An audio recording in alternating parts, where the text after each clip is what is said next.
कुछ रिस्पांस दें। नमस्कार साथियों। आज गोंडवाना दर्शन पत्रिका के इस मंच पर मैं डॉक्टर स्नेहलता नेगी किन्नौर से हिमाचल प्रदेश से हूँ और मैं दिल्ली विश्वविद्यालय में सहायक प्रोफेसर। आज मैं इस मंच के माध्यम से सबसे पहले आभार व्यक्त करती हूँ गोंडवाना दर्शन का और उस पत्रिका का जो 32 साल से लगातार साहित्य और समाज की सेवा में निरंतर तत्पर रहा है, जो गोंडी संस्कृति और आदिवासी समाज के एक पहली पत्रिका के रूप में हमारे सामने आया, जिसके लिए आतराम सर बहुत बहुत बधाई के पात्र हैं। आज वो हमारे बीच नहीं हैं, उसके बावजूद भी उषा किरण मैडम ने इस मंच के माध्यम से उनकी जो एक इच्छा थी, उनकी जो एक कहें कि एक उद्देश्य था, उसे कहीं ना कहीं किसी न किसी रूप में इस मंच के माध्यम से अलग अलग देश के अलग अलग कोनों से आदिवासी राइटर्स को जोड़कर उनकी अलग अलग भौगोलिक सांस्कृतिक पृष्ठभूमि के लोगों को एक साथ एक मंच पर बुलाकर उनकी संस्कृति, उनके समाज और उनके साहित्य के बारे में हम एक दूसरे के साथ हम विचार साझा कर रहे हैं। ये निश्चित ही बहुत ही सराहनीय काम है। उषा किरण मैडम को बहुत बहुत बधाई उसके लिए और मैं उनके प्रति आभार व्यक्त करती हूँ, और गोंडवाना दर्शन पत्रिका और उस परिवार के प्रति भी जिन्होंने मुझे आमंत्रित किया, और आज आप मेरे कुछ विचार जो है मैं आपके साथ साझा करूँगी। आज मैं आदिवासी साहित्य में आदिवासी समाज किस तरह से आता है, किस तरह से चित्रित हुआ है, और उसके साथ साथ साहित्य जब मैं कह रही हूँ तो वहाँ पर वाचिक परंपरा भी है, वहाँ पर लिखित साहित्य भी है, और अलग अलग जो कहें कि लोगों का जो एक चाहे वो नॉन ट्राइब्स रहे हैं, चाहे वो ट्राइबल रहे हैं, चाहे वाचिक परंपरा है, वहाँ पर किस रूप में आदिवासी समाज, खासकर आदिवासी स्त्रियाँ वो चित्रित होती है। अगर जब हम आदिवासी समाज की जब हम बात करते हैं तो कहीं ना कहीं जब हम पढ़ते हैं साहित्य को, जब हम पढ़ते हैं, पढ़ना शुरू जब हमने किया तो आप देखते हैं कि आदिवासी स्त्रियां, आदिवासी समाज जिस रूप में खास करके उन लोगों के द्वारा लिखा हुआ जो कहीं ना कहीं आदिवासी साहित्य या आदिवासी संस्कृति या आदिवासी समाज से परिचित नहीं है, जब हम उनका पढ़ते हैं तो क्या महसूस होता है आपको। जब मैं अपने रिसर्च कर रही थी या आदिवासी साहित्य के नाम पर जो कुछ मैं पढ़ रही थी, तो तब हमें लगता है था कि आदिवासी का जो चित्रण जो है वो किस रूप में, तो सिनेमा में जिस तरह से हमें दिखाया जाता है, या दूसरा वो जो साहित्य ने हमें दिखाया है कि एक तो शोषित है स्त्रियां बहुत, या तो कहें कि बहुत खुले विचार के हैं या बहुत हिंसक भरभर हैं। तो दो ही तरह के जो आपकी छवियां जो है हमारे सामने आदिवासी समाज की उभर कर आती है। तो ऐसे में जब हम पढ़ते हैं तो आदिवासी स्त्रियों को जिस तरह से दिखाया गया है, तो हमें लगता था कि आदिवासी होने के नाते या देश के विभिन्न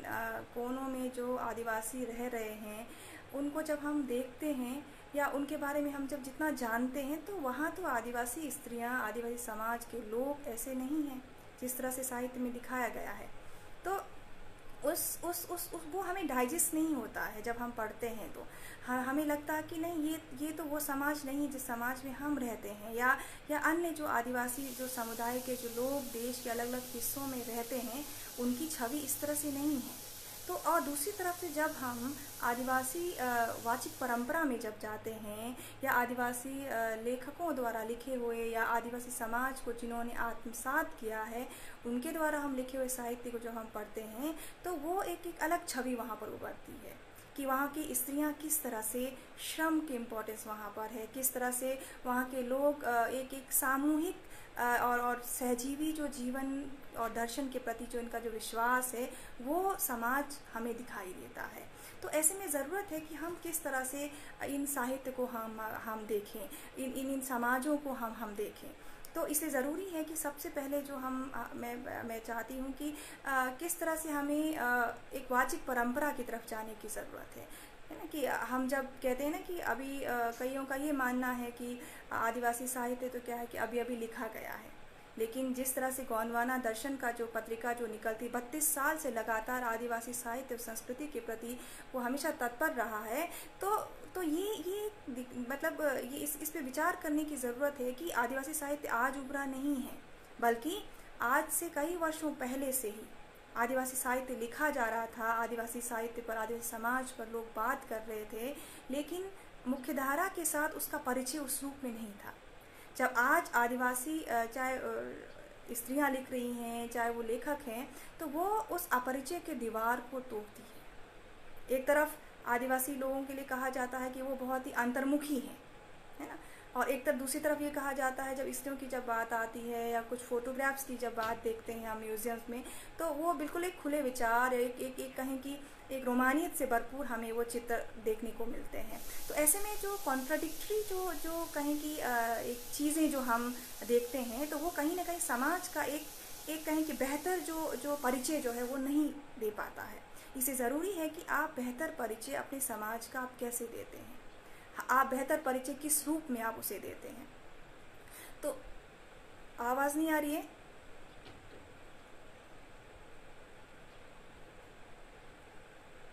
आवाज़ आ रही है अब?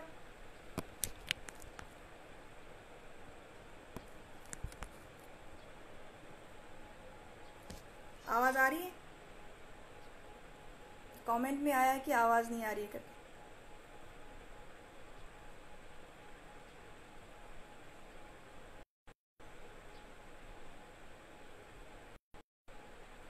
आवाज़ आ रही है अब?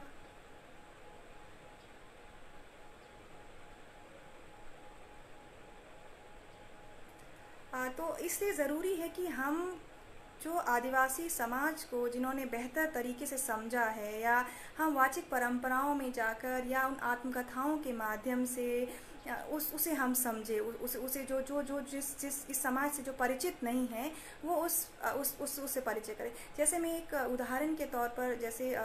जो सीता रतनमाला की जो आत्मकथा है बियॉन्ड द जंगल, जंगल से आगे, जिसे अश्विनी कुमार पंकज जी ने हिंदी में अनुवाद किया है। और अब आप देखें कि जैसे कहा कि जब ये आदिवासी विमर्श जब शुरू हुआ है, तब से मेन स्ट्रीम के साथ एक परिचय का जो एक संवाद का मंच जो क्या है कि वो कायम हुआ है। उससे पहले क्योंकि संवाद के लिए वो मंच नहीं था, इसलिए हमेशा ही आदिवासी समाज उस मुख्यधारा के समाज से हमेशा अपरिचय और एक अपरिचय का जो दीवार जो है वो निरंतर बना रहा है। इसलिए कहीं ना कहीं वो उस समाज से परिचित भी नहीं रहा है, और उसे वो मौका भी नहीं मिला उस आदिवासी समाज के लोगों को कि वो कुछ बोल सके या कुछ आवाज़ कम आ रही है।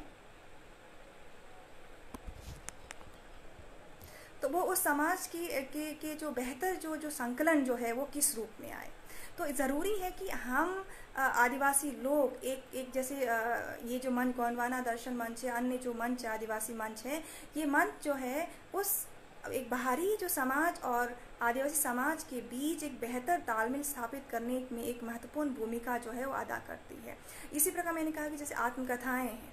आदिवासी आत्मकथा भी बियॉन्ड द जंगल की जो मैं बात कर रही थी, जिसे जंगल से आगे के नाम से अनुदित हुआ है। जब हम उस आदिवासी पहली जो आत्मकथा 1968 में जो प्रकाशित हुई है बियॉन्ड द जंगल के नाम से अंग्रेज़ी में, तो जब हम उस आत्मकथा को देखते हैं तो उसका जिक्र कहीं भी किसी हिंदी की किसी पत्रिका में, किसी साहित्य के किसी इतिहास में नहीं दिखाई देता। ना ही उससे पहले अगर आप देखें कि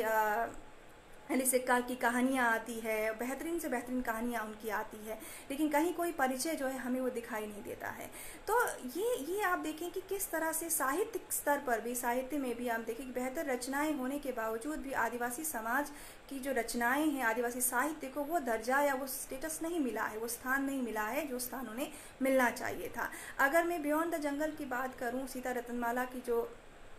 आपकी जो कहीं की आत्मकथा है उनका, तो वो 1968 में प्रकाशित होता है। और जब सीता रत्नमाला की जब मैं आत्मकथा पढ़ती हूँ तो वो आत्मकथा अन्य आत्मकथाओं से बहुत अलग है। क्योंकि आप देखें कि आदिवासी समाज की एक संरचना अलग है, तो वो मुख्यधारा की जो आत्मकथाओं से अलग रूप में हमें दिखाई देता है कि उसका एक प्रकृति के साथ एक अपना संबंध है, जो वो शुरू ही इस तरह से होता है। वो अन्य जो मुख्यधारा के जो आत्मकथाओं की जिस तरह से शुरुआत होती है, है ना, कि परिवार से शुरू होता है, उसके जन्म से शुरू होता हुआ परिवार, शिक्षा दीक्षा, और इस तरह से वो शुरू होता है। लेकिन ये इस आत्मकथा को अगर आप देखेंगे तो वो उस रूप में शुरू नहीं होता, वो एक घटना से शुरू होती है। जंगल में सीता जो है वो जंगल की किसी खाई में गिर जाती है, उसके बाद वो किस तरह से कुन्नूर शहर में पहुंचती हैं, किस तरह से वो कुन्नूर शहर के अस्पताल में पहुंचती हैं, वो उनका पहला परिचय है। ये हर आदिवासी, मैंने ये इसलिए उदाहरण लिया क्योंकि ये हमारे भी बहुत एक नज़दीकी अनुभव है कि जब भी कोई आदिवासी व्यक्ति जो है बाहर निकलता है तो उसका पहला परिचय किस रूप में बाहरी समाज के साथ होता है। जैसे सीता जब पहली बार कुन्नूर शहर के अस्पताल में पहुंचती है तो वो परिचय क्या है, एक तो भाषा नहीं जानते हैं एक दूसरे के, क्योंकि कुन्नूर शहर एक बड़ा शहर है और वहाँ के अस्पताल में जो भी डॉक्टर हैं या नर्सेस हैं वो सब क्या है कि बाहरी समाज के लोग हैं। जब उनका पहली बार जब परिचय होता है तो किस तरह की असहजता, किस तरह की जो अनुभव जो है वो करते हैं। जैसे हम रेसिज्म की हम बात करते हैं ना, कि जैसे मैं भी जब पहली बार, या कोई भी आदिवासी व्यक्ति जो जब पहली बार बड़े शहरों की तरफ जाता है शिक्षा के लिए या किसी भी तरह की सुविधा के लिए, तो किस तरह के जो नस्लीय जो प्रहार से वो जूझता है, तो वो हर एक के साथ है। जैसे मैं भी पहली बार जब दिल्ली गई थी तो इस तरह के जो आपके जो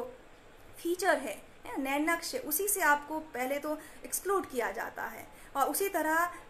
सीता रत्नमाला भी वो चीज़ लिखती हैं अपनी आत्मकथा में। अगर कोई भी आदिवासी आत्मकथा लिखेगा तो उसके जीवन का अनुभव कहीं ना कहीं इन्हीं स्थितियों से गुजरता हुआ दिखाई देगा, है ना। और इसीलिए वो जब पहली बार वो उस अस्पताल में जाती हैं तो वहाँ पे वो बाहरी लोगों का किस प्रकार का नज़रिया वो भी हमें दिखाई देता है। डॉक्टर कहता है, नर्सेस कहते हैं ये तो क्या है कि वो आदिवासी हैं,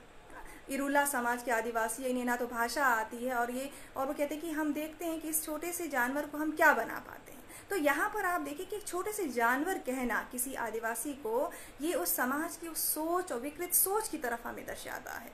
कि किस तरह से एक आदिवासी जो है आज मनुष्य कहने की, इंसान कहने की उस दर्जे में भी नहीं है। अभी तक वो स्ट्रगल है, वो संघर्ष भी है ना, कि हम इंसान के उस चाहे जिस तरह से पुराणों में या जिस तरह से माइथोलॉजीज़ में जिस तरह से एक चित्रण है, उसी तरह आज के समाज में भी बहुत से ऐसे जो प्रिमिटिव ट्राइब्स हैं या अन्य जो आदिवासी समुदाय हैं, उनके प्रति यही नज़रिया जो क्या कि वो आज भी अपनाया जाता है। इससे ज़रूरत है कि जब हम आदिवासी समाज के बारे में जब हम रिसर्च करते हैं या लिखते हैं तो पहले तो उन पूर्वाग्रहों से हम मुक्त हों। जब तक हम उन पूर्वाग्रहों से मुक्त नहीं होते हैं तब तक हमारा जो नज़रिया जो है, जो भी रिसर्च करता है, जो भी शोध करता है, उसका नज़रिया अगर उसी तरह से रहा तो देखने का तरीका वही रहेगा। जिस प्रकार हम कहें कि अंग्रेज़ों ने जिस तरह से लिख कर गए, या जिस तरह से एंथ्रोपोलॉजी में या समाजशास्त्र में जिस तरह की रिसर्च हम देखते हैं, अगर वही चीज़ रहा तो उसी रूप में हम उसे वो देखते रहेंगे, उसी तरह से हमारा इंटरप्रिटेशन जो है वो रहेगा। इसी ज़रूरत है कि हम उस वाचिक परंपरा को भी हम देखें, और जो लोग रिसर्च कर रहे हैं, जो लोग आदिवासी समाज के प्रति इंटरेस्ट, रुझान जो लोग रखते हैं, तो वो उस समाज के बीच में बैठें, उस समाज को अच्छे से जानें, तभी वो उस समाज के बारे में लिखें। अगर आप आदिवासी स्त्रियों के लेखन को देखते हैं, जैसे ग्रेस कुजूर के लेखन को देखें या जसिंता किरकेटा के जैसे लेखन को देखें, तो वो वहाँ लिखती हैं एक चेतना संपन्न जो स्त्री है, चेतना संपन्न जो लेखक की रचनाएं जो है आदिवासी समाज में जिस तरह से उभर कर आ रही है, वो निरंतर आदिवासी समाज की सशक्त छवि को निर्मित कर रहा है, एक सशक्त समाज की निर्मिति को वो दिखा रहा है। तो आप देखें कि जसिंता किरकेटा की एक कविता में वो लिखती हैं कि एक तो पहले किस तरह से चित्रित होता है पत्र पत्रिकाओं में, इंटरनेट में या टीवी के माध्यम से, एक जमुनी उनकी जो एक कविता है जो ना, तो वहाँ वो लिखती हैं कि जमुनी तुम अपने आप को बिकने से रोको, है ना, कि जिस तरह आदिवासी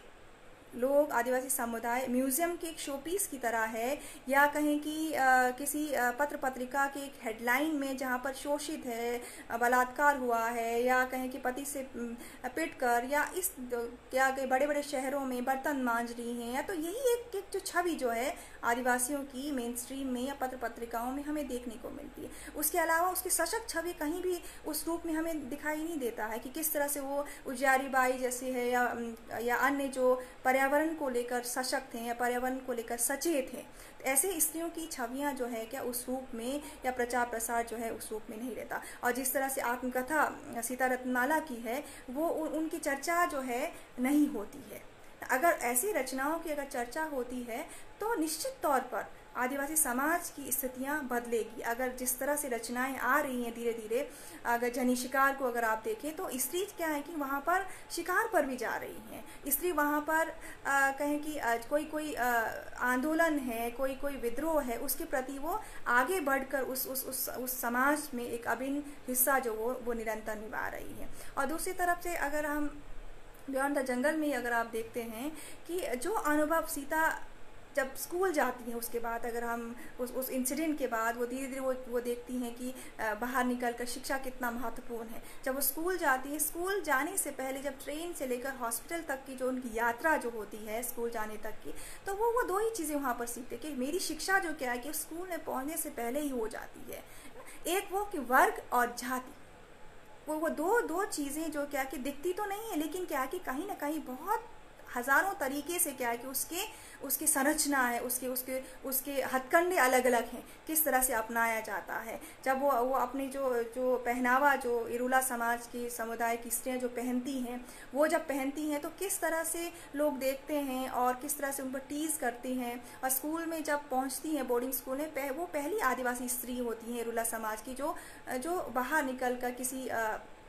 कर्मचारी जो उनके गांव आते उनके माध्यम से वो उस बोर्डिंग स्कूल तक वो पहुंचती है। और वहाँ पर भी कई तरह की यंत्रणाएं हैं कि उन्हें लगता है कि आदिवासी क्यों शिक्षित हों, आदिवासी स्त्री है और आदिवासी बच्चे तो क्या है कि वो शिक्षा के लायक नहीं है, इसलिए हर तरह से उन्हें धमकाया जाता है, उन्हें स्कूल से निकालने की बार बार धमकी भी मिलती है। तो ये इस तरह के शोषण, इस तरह की चीज़ें आदिवासी लोग जब बाहर निकलते हैं निरंतर उसे वो झेलते हैं। जैसे हम लोगों ने भी उन चीज़ों को महसूस किया है जब हम पहली बार बाहर निकले, तो रेसिज्म के उस पर कई तरह के कोड्स, कई तरह के वर्ड्स जो क्या है, कॉमेंट्स जो क्या है कि वो निरंतर मिलते हैं कि कई तो इंडियन ही नहीं समझते हैं,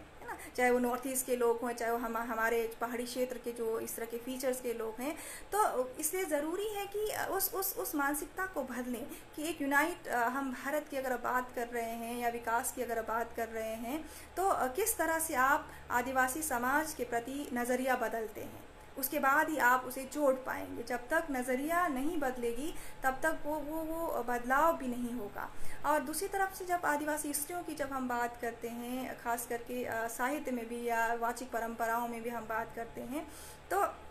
एक तरफ वो साहित्य देखें जहाँ पर स्त्रियाँ बहुत सशक्त, एक मेहनतकश और खेत खलियान से लेकर हर जगह वो काम करती हैं, तो दूसरी तरफ से वो साहित्य देखें जहाँ पर स्त्रियाँ बहुत कमज़ोर, बहुत ही शोषित उस रूप में आपको दिखाई देता है ना। तो इसलिए आप जो उस आदिवासी समाज से परिचित नहीं है, उनके लिए ज़रूरी है कि आप उस समाज में जाएं, उस व्यवस्थाओं को आप समझें, जानें। जब तक आप उन व्यवस्थाओं को, उसकी सामाजिक संरचना को जब तक आप नहीं समझेंगे, तब तक किसी भी तरह का आप बेहतर जो शोध या बेहतर तरीके से उस समाज की संस्कृति को, उस समाज की व्यवस्थाओं को आप नहीं समझ पाएंगे। इसे ज़रूरी है कि आप उस समाज की संस्थाओं को समझें। उसी प्रकार से जब हम शिक्षा की बात करते हैं ना, भाषा की बात करते हैं, तो देखिए आप, क्योंकि आदिवासी समाज की समुदाय की भाषाएं विविध है कि एक भाषा नहीं है, और हर समाज की, हर समुदाय की अपनी अपनी भाषाएं हैं। तो ना तो हिंदी उसकी भाषा है, ना अंग्रेज़ी उसकी भाषा, उसकी अपनी अपनी आदिवासी भाषाएं हैं। तो जिस प्रकार जब शिक्षा की बात आती है या मातृभाषा में शिक्षा देने की बात आती है, तो वो आदिवासी समाजों में उस रूप में नहीं है। अगर शिक्षा हम आदिवासी भाषाओं में ही अगर हम दें, तो शायद वो बेहतर तरीके से उस व्यवस्था के साथ, बाहरी व्यवस्था के साथ भी अच्छे तरीके से वो जुड़ पाता। तो इसी प्रकार आप उस आत्मकथा में जो सीता कहती हैं कि जिस प्रकार से प्रतीकों के माध्यम से जो पढ़ाई होती है ना, तो जो भी प्रतीक आपको, चाहे वो कुत्ता है, कुत्ता का एक प्रतीक उसने लिख दिया उसमें, और उसको बार बार पढ़ने के लिए बोला जाता है कि हाँ भाई आप इसे पढ़िए और इसे समझिए। तो वो ये कहती हैं कि जो भी आपका व्यावहारिक ज्ञान है, क्योंकि आदिवासियों का जितना भी ज्ञान है वो वाचिक परंपरा व्यावहारिक ज्ञान है, जब वो व्यावहारिक ज्ञान जो क्या है कि उस प्रतीकात्मक शब्दों के माध्यम से किस तरह से ढका जाता है। आपके सारे के सारे ज्ञान परंपरा वो सीमित हो जाते हैं उन शब्दों के माध्यम से, उन प्रतीकों के माध्यम से। इसलिए ज़रूरी है कि जो आदिवासियों की पारंपरिक जो ज्ञान है, व्यावहारिक ज्ञान है, उस व्यावहारिक ज्ञान को हम कैसे बनाए रखें, उस व्यावहारिक ज्ञान को उन भाषाओं के माध्यम से प्रिजर्व होगा, या हम आदिवासी भाषाओं के माध्यम से हम उसे बनाए रख सकते हैं। दूसरी तरफ से हम जब वाचिक परंपरा की जब हम बात करते हैं तो सबसे जो ऑथेंटिक जो हम सोर्स अगर हम देखें, अगर हम आदिवासी साहित्य को जानने, आदिवासी समाज को जानने की अगर हम कोशिश करते हैं, तो वाचिक परंपराएं, मौखिक साहित्य जिसे हम कहते हैं, वो साहित्य सबसे ऑथेंटिक, मौलिक कहीं ऑथेंटिक रूप में हमें देखने को मिलता है कि किस तरह से हम, अगर मैं अपने समाज की बात करूं, अपने समाज की संस्कृति की बात करूं, तो स्त्रियों को कहते हैं ना कि आदिवासी स्त्रियां बहुत स्वतंत्र होती हैं और बहुत ही खुले विचार की होती हैं, या कहीं कि उन्हें बहुत अधिकार प्राप्त हुए हैं। तो निश्चित तौर पर अगर आप देखें तो अधिकार जो मिले हैं उन्हें स्वतंत्रता जो मिली है, तो वो उसके पीछे बहुत बड़ा संघर्ष भी है। आदिवासी स्त्रियां उस स्वतंत्रता के लिए, उस अधिकार के लिए निरंतर वो संघर्ष करती रही हैं, क्योंकि वो घर में नहीं रहती हैं, वो बाहर निकलती हैं, बाहर निकलकर खेत खलियान जंगल से लेकर हर जगह वो काम पर जाती हैं, है ना। काम पर जाएंगी तभी उन्हें वो अधिकार और वो समान अधिकार उन्हें प्राप्त है ना। मुख्यधारा की मध्यवर्गीय समाज की तरह नहीं है कि श्रम का डिवीज़न नहीं है कि आप ये काम करेंगी और मैं जो है स्त्री हूँ तो मैं क्या घर के काम ही करूँगी, और वो वहाँ पर स्त्रियाँ मतलब कहें कि अधिक श्रम करती है। और दूसरी तरफ से आप देखें कि आदिवासी समाजों में स्त्रियाँ जो है या पुरुष के पैरेलल इसलिए भी हैं क्योंकि वहाँ पर जो अर्थ की जो दूरी है ना, कि अर्थव्यवस्था में, अर्थतंत्र में स्त्री की उतनी महत्वपूर्ण भूमिका जो हमें देखने को मिलती है ना, कि वो जंगल जाकर लकड़ी ला रही हैं, या जो पत्तल बना रही हैं, या अन्य जितने भी आपके फल फ्रूट अलग अलग भौगोलिक क्षेत्र के हिसाब से जो भी वहाँ की व्यवस्था है उसके अनुकूल वो अपने बाज़ार तक ले जा रही हैं, या उसे बेच रही हैं। तो अपने जो परिवार के भरण पोषण में, है ना, उस भरण पोषण में वो बहुत महत्वपूर्ण भूमिका वो अदा करती हैं। इसी प्रकार हमारे यहाँ पर एक लोकगीत है जहाँ पर ये दिखाया जाता है कि चरवाहा जो, क्योंकि ज़्यादातर आप देखें कि अरुणाचल या कहीं की पहाड़ी जो आदिवासी समुदाय हैं, तो वहाँ पर चरवाहा जो चरागाह या चरवाहा जो पशुपालक जो समाज की व्यवस्था ज़्यादा रही है। और दूसरी तरफ मैं अपने समाज की बात करूँ तो वहाँ पर वही स्थिति, जैसे सोनम उपन्यास जो थोंगची जी की है, येशीदोर्जी थोंगची जी ने लिखी है, तो वो भी चरवाहा जो कहीं की पहाड़ी समाज की जो पशुपालक जो चरवाहा जो समुदाय, उस समुदाय मोन ट्राइब जो है, मोनपा ट्राइब है, उस पर लिखा गया है, ब्रोकपा ट्राइब पर लिखा गया है। तो वो समाज किस तरह से एक अपनी एक सामाजिक सांस्कृतिक संरचना को दिखाता है ना, कि वही सामाजिक सांस्कृतिक संरचना हमारे वहाँ पर भी है कि किस तरह से स्त्रियां जो है क्या कि वो भेड़ चराने भी जा रही हैं, भेड़ बकरी पालन के पहाड़ों में जा रही हैं, जंगलों में जा रही हैं, और कहीं ना कहीं जब व्यापार होता है, एक हमारे यहाँ लोकगीत है कि स्त्री जो है, कृष्णमणि नाम का एक लोकगीत है, तो जहाँ पर वो अपने पति से कहती है, क्योंकि हमारे यहाँ पर क्या कोल्ड डेजर्ट है, जितना आप ऊपर जाएंगे किन्नौर के, तो वहाँ पर क्या है कि बहुत जंगल उस रूप में नहीं दिखाई देता जितना आप कहीं झारखंड या अन्य क्षेत्रों में हमें दिखाई देता है, नॉर्थ ईस्ट में है। तो वहाँ का एक मुख्य जो साधन क्या था, व्यापार था। उस समय तिब्बत के साथ व्यापार वो करते थे। तो व्यापार करने जब पति जाता है तो वो भी कहती हैं कि मैं भी क्या है कि वो व्यापार के लिए जाना चाहती हूँ, और अगर आप नहीं ले जाओगे तो क्या है कि मैं मायके चली जाऊंगी। तो इस तरह का जो संवाद जो क्या है उस लोकगीत में आता है। तो यहाँ पर आप देखें कि उस समय उस समय जब व्यापार चलता था तो उस समय किस तरह से स्त्री जो है अपनी भूमिका जो है उस लोकगीत के माध्यम से वो व्यक्त कर रही है कि वो भी क्या है उतने ही बराबर, जैसे अगर पुरुष व्यापार करने जा सकता तो मैं क्यों नहीं जा सकती, वो एक सवाल भी करती है। तो यहाँ पर आप देखें कि चाहे वो पुराने समय की बात हो या आज, अगर स्त्रियाँ पढ़ लिख गई हैं या सशक्त हो गई हैं, तो यहाँ पर बार बार सवाल करती हैं और अपने अधिकार के लिए, अपनी बराबरी के हक के लिए वो लड़ती हैं। तो जब उनका पति ये कहता है कि व्यापार के लिए जाना इतना आसान नहीं है, बहुत मुश्किलें हैं, पहाड़ी क्षेत्र है, बर्फ़ है, ठंड है, तो उसके बावजूद वो कहते हैं कि मैं हर समस्या को झेलने के लिए तैयार हूँ, और मैं अपने परिवार के लिए या अपने अपने घर परिवार के लिए या अपने साथी का साथ देते हुए क्या है कि मैं उस व्यापार में जाना चाहती हूँ। तो यहाँ पर आप देखें कि निरंतर एक जो हम एक एक संवाद जो है क्या कि वो लोकवाचिक परंपराओं में है। और ये चीज़ें आप देखें कि दूसरी जो पत्रिकाओं में या अन्य साहित्य में स्त्री का वो रूप नहीं आता है ना, कि स्त्री अगर है तो क्या शोषित रूप में, प्रताड़ित रूप में हम साहित्य में देखते हैं। तो लोक में अगर आप जाएं तो इस तरह की चीज़ें हमें देखने को मिलता है। उसी तरह अगर हम शिक्षा की बात करें कि हमारे यहाँ एक लोकगीत है जहाँ पर सूरजमणि नाम के जो लोकगीत हैं, तो वहाँ पर वो कहती हैं, हमारे यहाँ पर एक परंपरा है कि अगर आप स्त्रियाँ चाहे तो विवाह कर भी सकती हैं और नहीं भी कर सकती हैं, वो आपकी चॉइस पर निर्भर करता है। ज़रूरी नहीं है कि अन्य समाजों की तरह कि अगर बेटी पैदा हुई है तो आपको विवाह करना ही है ना। तो इसलिए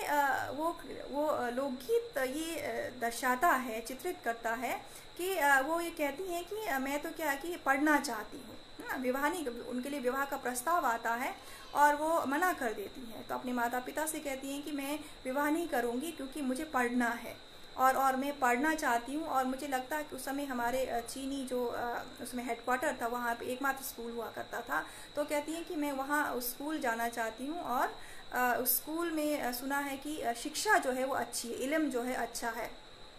और उसे पढ़ कर मैं क्या कि नौकरी करके या पाठशाला खोलना चाहती हूँ। तो ये आप देखें कि संघर्ष है आदिवासी स्त्रियों का, है ना। जो संघर्ष एक प्राचीन मौखिक परंपराओं में, वाचिक परंपराओं में, मौखिक साहित्य में हमें देखने को मिलता है। निश्चित तौर पर अन्य समाजों में, आदिवासी समाजों में भी इस तरह की भरमार लोकगीतों में होगा। और जब तक हम उस व्यवस्था को हम नहीं देखेंगे, जब तक हम उस तरफ नहीं जाएंगे, तो हम वही चीज़ हम रिपीट करेंगे, चाहे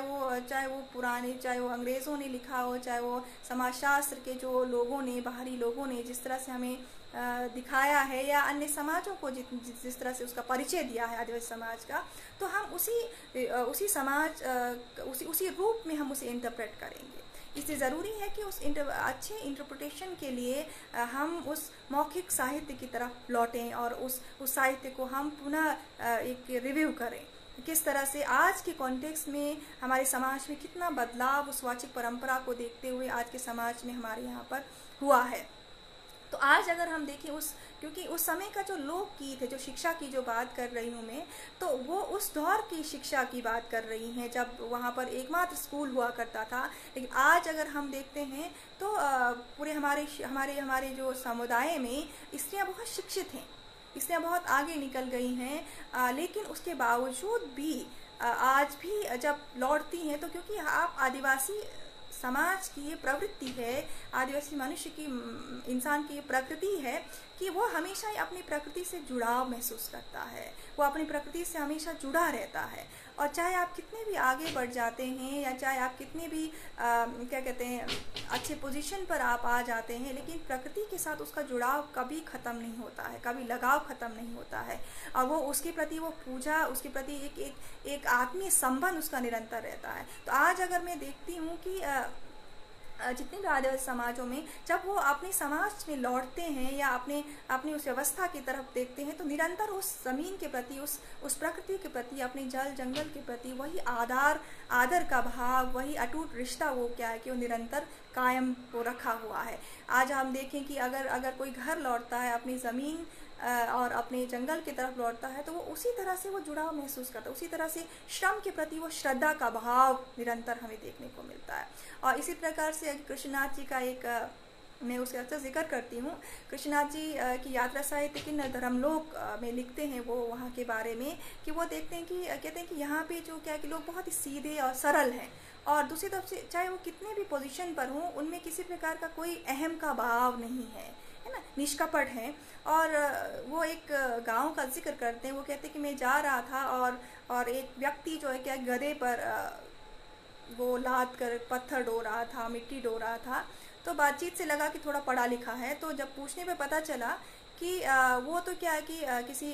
सरकारी जो है क्या है कि वो जज है। तो ये चीज़ दिखाता है कि आप आदिवासी समाज के लोग कितने सबमिसिव हैं आज भी, कि आज भी आप देखें कि डॉक्टर, इंजीनियर या किसी भी तरह के पोजीशन में, आईएएस, किसी भी तरह आईपीएस, किसी भी तरह के हैं, तो लेकिन जब घर आते हैं तो अपनी भेड़ बकरियों के साथ अपनी ज़मीन पर वो लग कर किस तरह से वो काम करते हैं ना। तो ये चीज़ जो क्या, चाहे वो स्त्री हो चाहे वो पुरुष हो,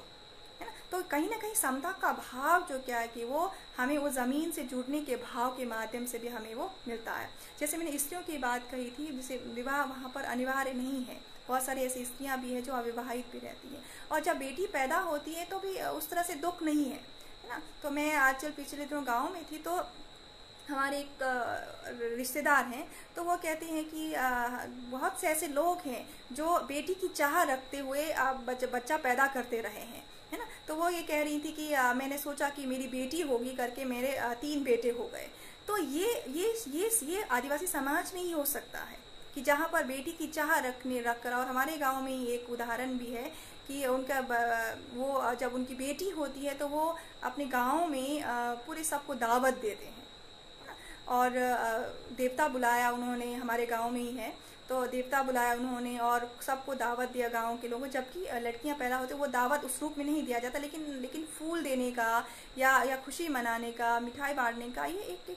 एक परंपरा है। लेकिन दूसरे समाजों में जब मैं देखती हूँ तो जब बेटी होती है तो एक सांत्वना का जो भाव जो है, अभिव्यक्ति जो है क्या, हमें वो देखने को मिलता है। तो ये एक आदिवासी समाज की बहुत ही एक कहें कि एक सशक्त रूप है, जहाँ पर स्त्रियाँ, क्योंकि उसके बहुत सारे नेगेटिव शेड्स भी हैं, है ना, कि जिस पर अन्य किसी और दिन हम बात भी कर सकते हैं, कि जो साहित्य में भी हमें देखने को मिलता है। हम जिस समाज से हमें भी मालूम है कि क्या क्या उसके नकारात्मक पक्ष भी वहाँ पर है, लेकिन पॉजिटिव चीज़ें, सकारात्मक पक्ष जो क्या है कि वो हमें अधिक देखने को मिलता है। अगर पितृसत्तात्मक व्यवस्थाएं हैं तो भी उस तरह से नहीं है जिस तरह से मुख्यधारा के समाज में हमें पितृसत्ता जिस तरह से हमें देखने को मिलता है, जिस कठोर व्यवस्था के साथ हमें देखने को मिलता है,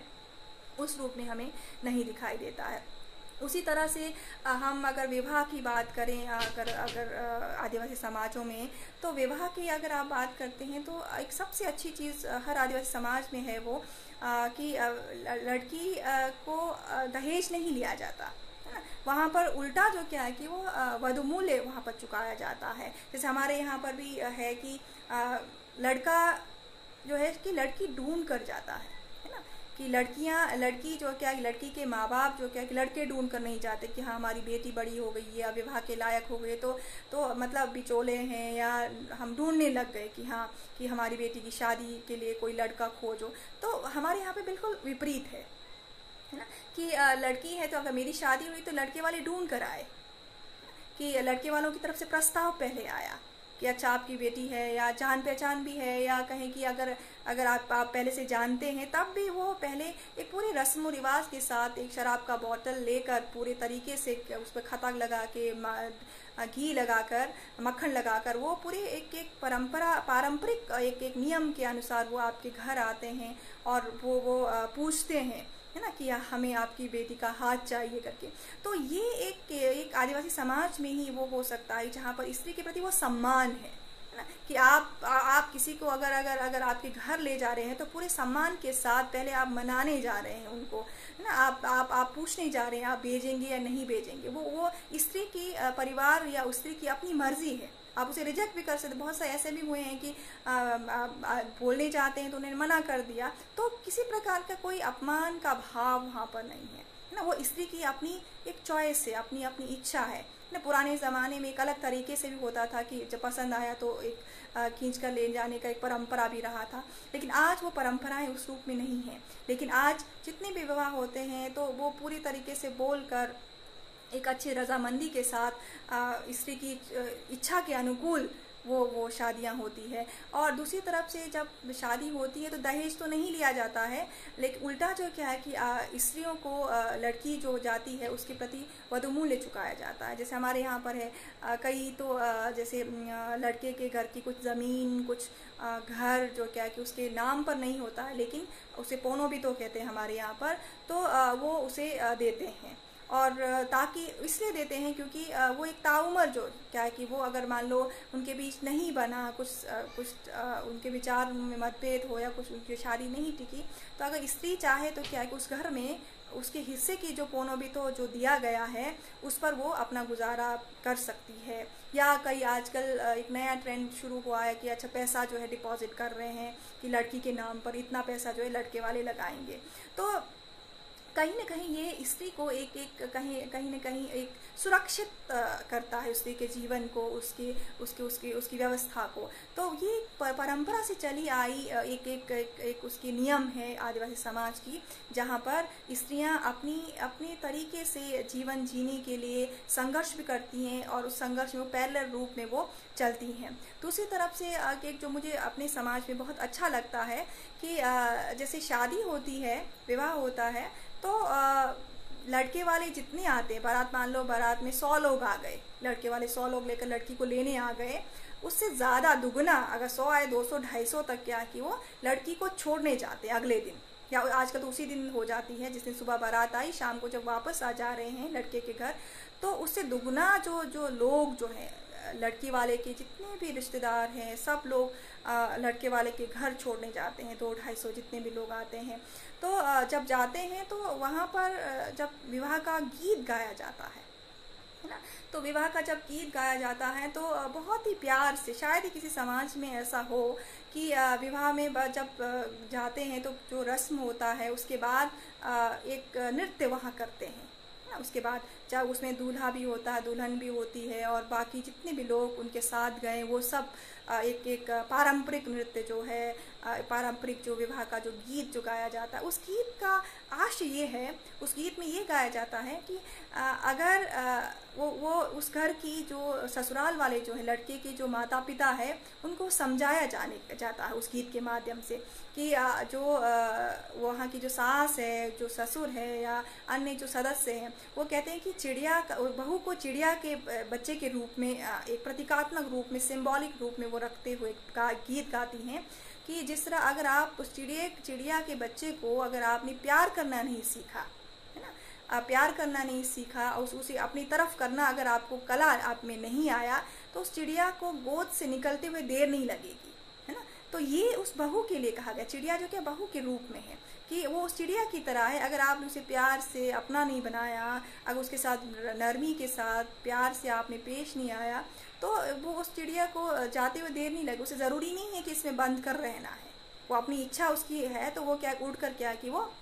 अपने मायके वापस आ सकती है। और दूसरे उस गीत में और ये भी समझाया जाता है कि जितने भी लोग उनके साथ आए हुए हैं, जो भी 200-250 लोग उसे छोड़ने गए हैं, उस ससुराल में गए हैं, तो वो लोग उस गीत में वो गाया जाता है कि अगर मतलब सभी को हिदायत देते हुए गाया जाता है कि अगर आपने इसे सही से नहीं रखा, इसका ख्याल नहीं रखा है ना,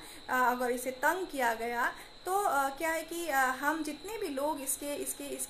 रिश्तेदार हैं, है ना, इस लड़की के जितने भी हम रिश्तेदार हैं, जितने भी इसके बॉन्यूम्स बोलते हैं हमारे यहाँ पर साथ मायके वाले हैं, वो सब आके आपके गेट के पास धरना देते हुए, है ना, तो एक क्योंकि ठंडा है क्षेत्र जो है, इसे वो कहते हैं कि जो सीढ़ी जो लगी हुई है आपकी लकड़ी की, तो इसे ही हम क्या कि वो फाड़ कर क्या इस आग जलाकर हम यहाँ पर रहेंगे और एक इंसाफ करके हम जाएंगे। तो शायद ही किसी समाज में ऐसा हो कि आप ससुराल में आप लड़की को छोड़ने जा रहे हैं और धमकाते हुए आप एक हिदायत भी देकर आ रहे हैं, कहीं ना कहीं एक धमकी ही है उस शादी, उस लोकगीत के माध्यम से। तो हम मुख्यधारा के समाजों में हम नहीं देखते उस तरह से, है ना, कि शादी हो रही तो मतलब लड़की जो के माता पिता जो है कि उनकी नींद हराम हो जाती है ना, उनके ससुराल वालों के आगे पीछे घूमो और उनकी जितनी भी डिमांड्स है उसे पूरा करो, उनके रिश्तेदारों की नखरे झेलो। तो हमारे यहाँ पर बिल्कुल विपरीत है, लड़की और लड़की के साथ जितने भी लोग आए हैं उल्टा लड़के वाले उनके नखरे झेलते हैं, है ना, कि आप मतलब कई तरह से मतलब तंग करना, कुछ इस तरह की चीज़ें लड़की वाले करते हैं। तो इस रूप में अगर हम आदिवासी समाज को हम देखें, वहाँ की परंपराओं को अगर हम देखें अलग अलग समाज की, तो बेहद ही खूबसूरत परंपरा वहाँ की है। बहुत ही स्त्रियों के सम्मान को लेकर बहुत ही महत्वपूर्ण चीज़ें आपको और भी देखने को मिलेगी, जिसके माध्यम से हम अपने समाज की सुंदरता, अपनी समाज की संस्कृति को हम बहुत ही संरक्षित कर रखने की ज़रूरत है। कि ऐसी समाज जहाँ पर स्त्रियाँ एक समाज में निरंतर एक कहें कि एक सेकंड सिटीजन की तरह उसके साथ ट्रीटमेंट होता है, या कहें कि निरंतर शोषित हैं, या घर के चार दीवारी के अंदर ही वो सीमित हैं। अगर आज मुख्यधारा में कमा भी रही हैं स्त्रियां, तो मुझे नहीं लगता कि उस तरह ट्राइबल आदिवासी स्त्रियों की जो स्थिति है उस तरह की उनकी पोजीशन है। आज भी अगर हम शहरों में, अगर हम दिल्ली जैसे शहरों में भी हम देखते हैं, तो पढ़ी लिखी स्त्रियां का अच्छे से अच्छे कमाने वाली स्त्रियां भी अब उस पितृसत्तात्मक समाज के शिकंजे में किस तरह से कसती जा रही हैं, किस तरह से वो शोषित हैं। हम अक्सर अपने साथ के लोगों के साथ बातचीत करते हैं तो वो हम निरंतर महसूस करते हैं। तो ऐसे में लगता है कि हमारे समाज में, चाहे वो पढ़े लिखे नहीं भी हैं कई लोग जो शिक्षा उस रूप में उन्होंने नहीं ग्रहण किया, लेकिन समाज की व्यवस्थाएं इस तरह से है कि जो निरंतर एक बेहतर समाज और बेहतर व्यवस्था वो देता है, जहाँ पर आप इंसान को इंसान समझते हैं, जहाँ पर उसकी सहमति असहमति, उसके मतों पर उसके मत, उसके विचार की अहमियत है, उसको आप इम्पोर्टेंस देते हैं, उसको एक दर्जा देते हैं और उस पर विचार करते हैं। और लेकिन कई जगह तो है ना कि स्त्रियों को तो बोलने का हक ही नहीं है। स्त्रियां तो क्या है कि मतलब उनका तो कोई दिमाग नहीं होता है। ये एक माइंडसेट जो क्या है कि हमने अक्सर देखा है, चाहे आप अच्छे अच्छे पोजीशंस को आप देखें, अगर वो मीडिया में अगर आप देखें, या कहीं किसी भी लेवल के जो एक ब्यूरोक्रेसी में भी अगर आप देखें, टॉप मोस्ट पोजीशन पे स्त्रियां बहुत गिनी चुनी हैं, मुख्यधारा की भी बहुत गिनी चुनी स्त्रियां ही ऊपर तक पहुंचती हैं। उसके पीछे अगर आप देखें तो वो वही मानसिकता काम करती है ना, कि स्त्रियां जो क्या है कि अगर वो उस पोजीशन पर जाती हैं तो इमोशंस के साथ काम करेंगी, या कुछ इस तरह के अलग अलग जो एक विचार है, अलग अलग जो उनकी जो दृष्टिकोण है वो काम करती है। तो इसे ज़रूरी है कि हम आदिवासी समाज जो क्या है कि कहीं ना कहीं अगर आप उसे बेहतर तरीके से बाहर का समाज उसे देखे, अगर उस समाज की जो दर्शन है, उस समाज की वैचारिकी है, उस समाज की जीवन जीने की जो शैली है, अब उन चीज़ों को अगर आप देखते हैं तो कहीं ना कहीं निश्चित तौर पर एक वैकल्पिक समाज की,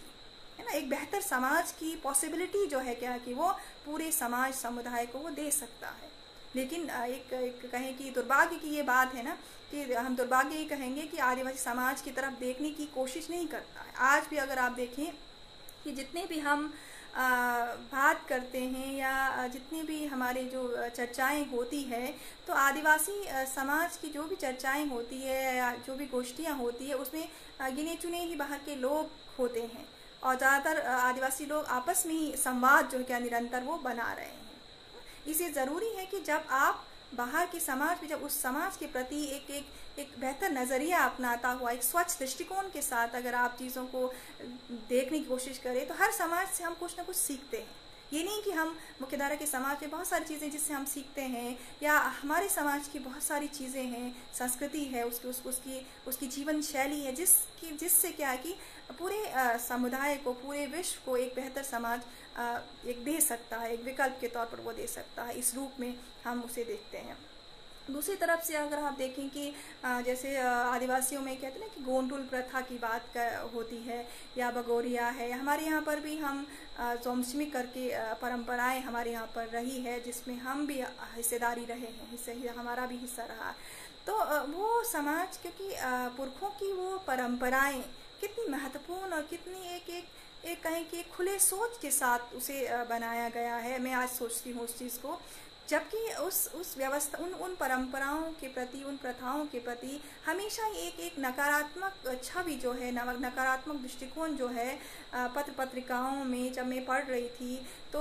उसके बारे में ये लिखा गया था, ये जो परंपराएं हैं, इनकी ये व्यवस्थाएं जो गोंडुल जैसी, बगोरिया जैसी, या हमारी जोमसिमी जैसी परंपराएं जो क्या है कि वो कहीं ना कहीं एक कहें कि एक ऐसा मंच वो देता है जहाँ पर क्या है कि वो सेक्स को लेकर या यौन संबंधों को बढ़ावा देता है। तो ये एक नकारात्मक जो छवि जो क्या है कि वो हमारे इन परंपराओं के प्रति जो लोगों का रहा है, तो उसे भी तोड़ने की ज़रूरत है ना। क्योंकि मुझे लगता है ये परंपराएं, चाहे गोंडुल की बात हो, चाहे वो हमारे यहाँ जोमसिमी की बात हो, ये परंपराएं हमारे समाज की एक स्वच्छ मानसिकता को दर्शाता है। वो उस व्यवस्था को दर्शाता जहाँ पर आप देखें कि एक समाज आप अपनी युवा पीढ़ी को एक ऐसा मंच देता है, एक ऐसा प्लेटफॉर्म मुहैया कराता है जिसके माध्यम से वो अपनी विचार, अपनी अपनी सोच समझ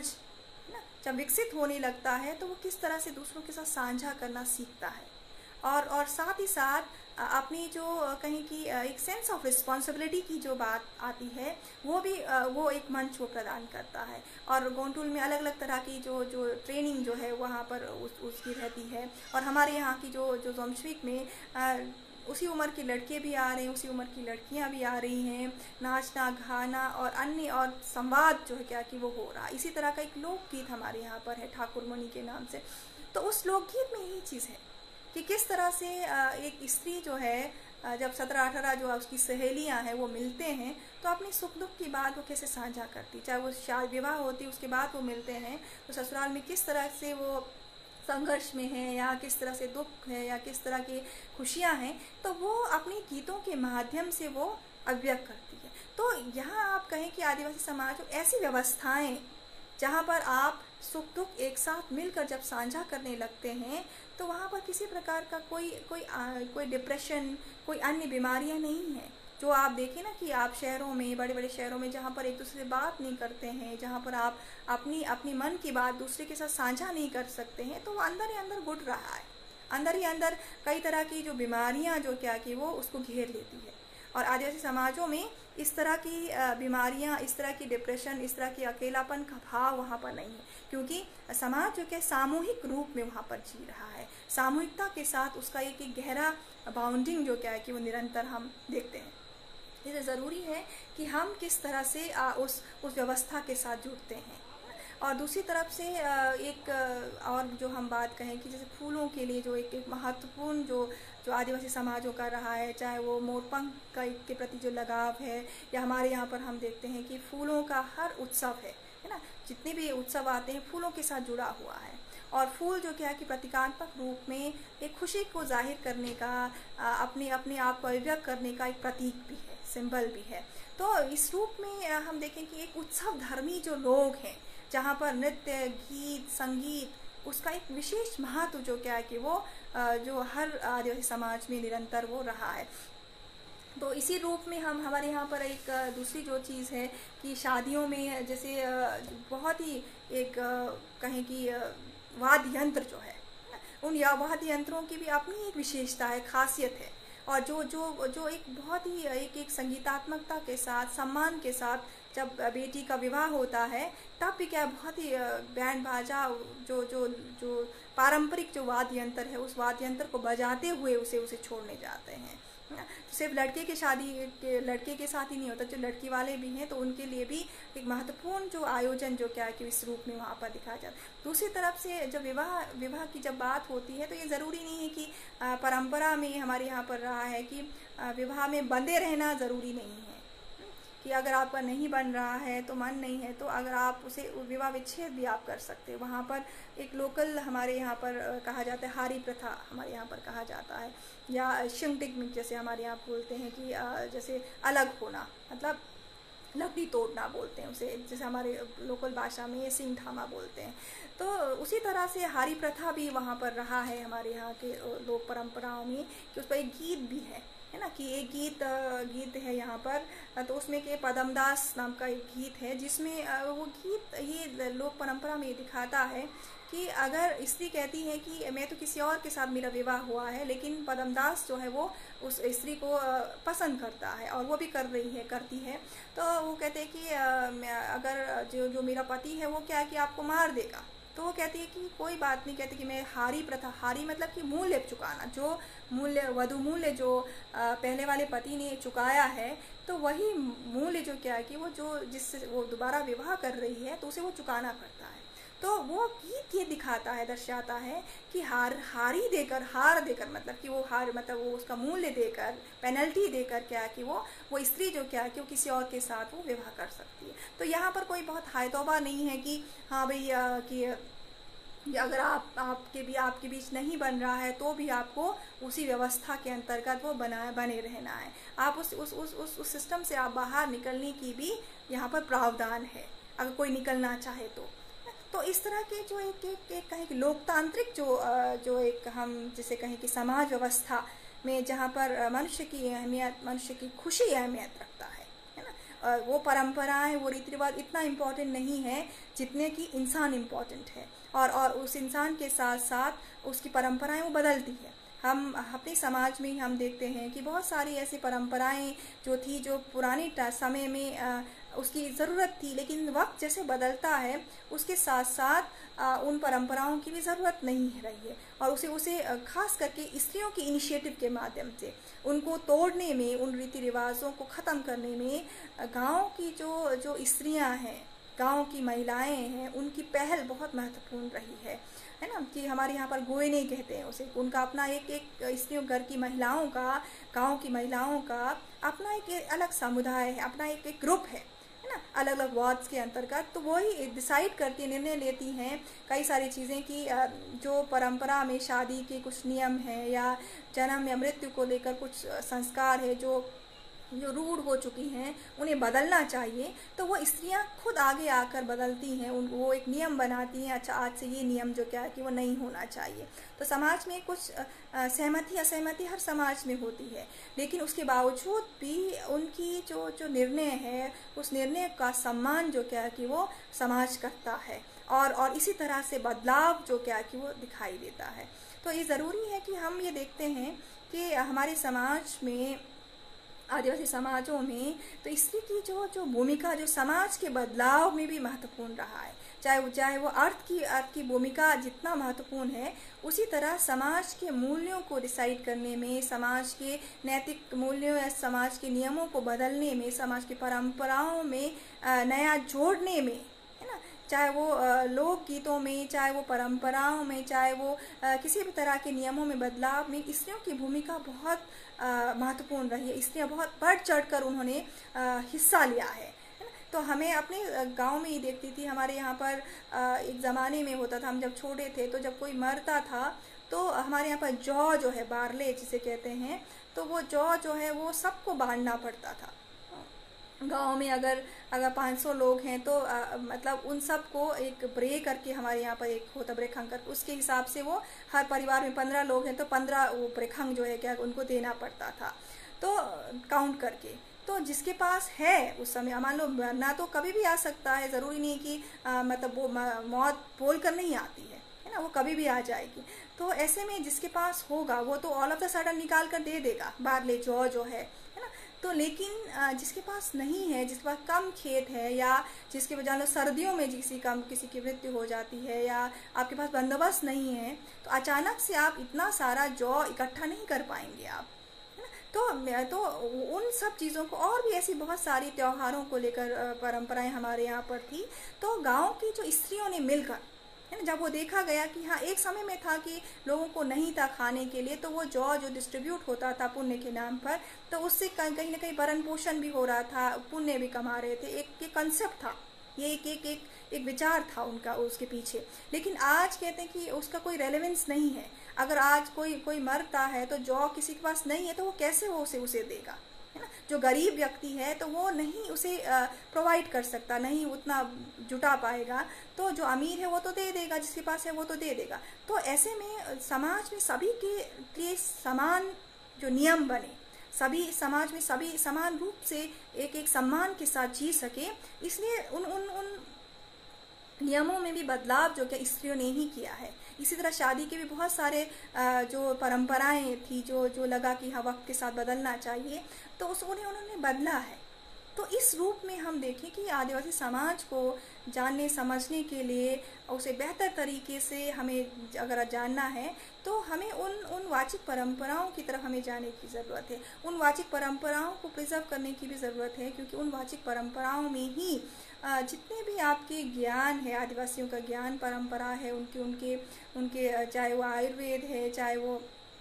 जो उनके खेती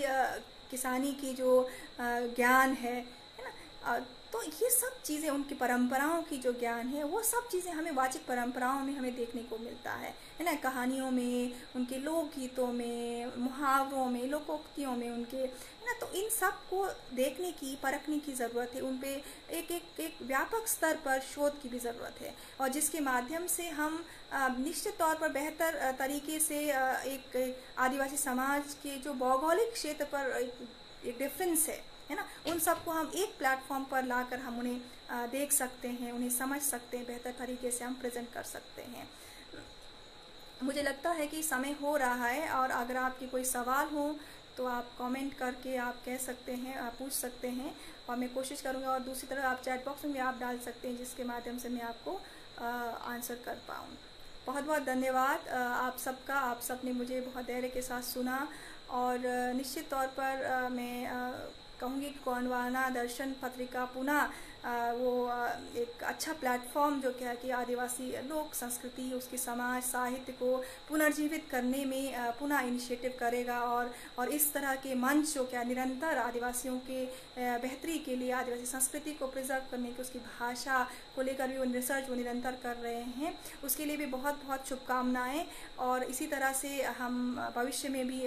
इसी तरह के मंच के माध्यम से हम जुड़ते रहेंगे। बहुत बहुत धन्यवाद।